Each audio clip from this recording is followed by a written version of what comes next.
Fiainagnaty vady kora mandalo problème efa maro aleo tsy ampiagna eky walahoala isan'andro io tsy tondrakeza ko tsy aretim-po aleo ifandaminy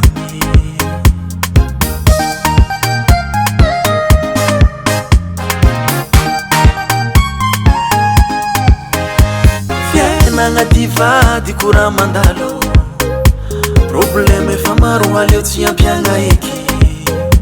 walahoala isan'andro io tsy tondrakeza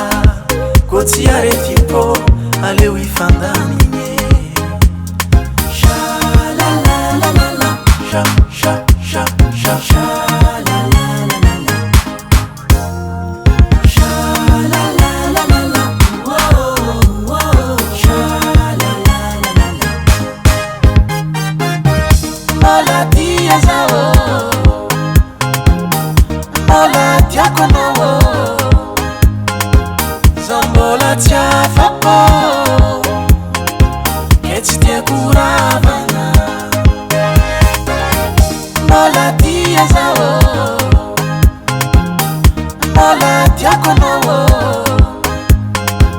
zambola tiafapo che tsy tia kuravana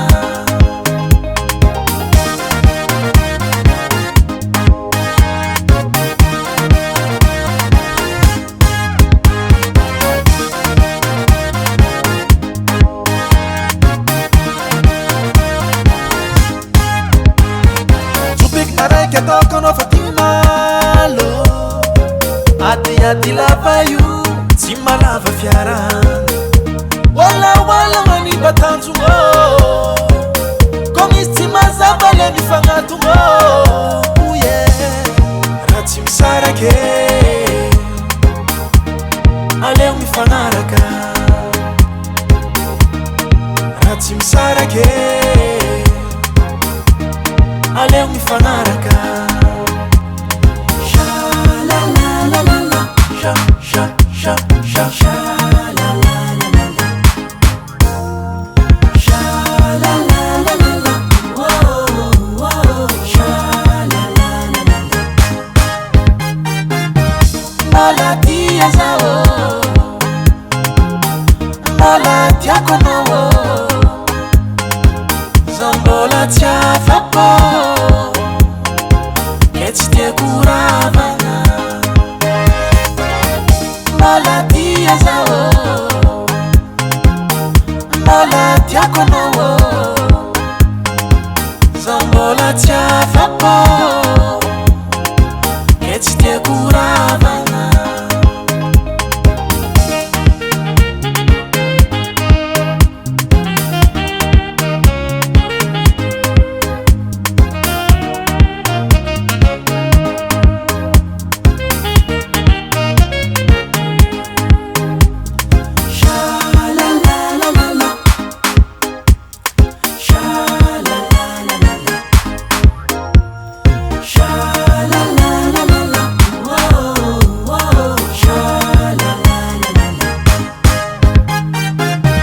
maladia zao maladia kono zambola tiafapo che ci tia kuravana maladia zao maladia kono zambola tiafapo che ci tia kuravana Volcan Studio.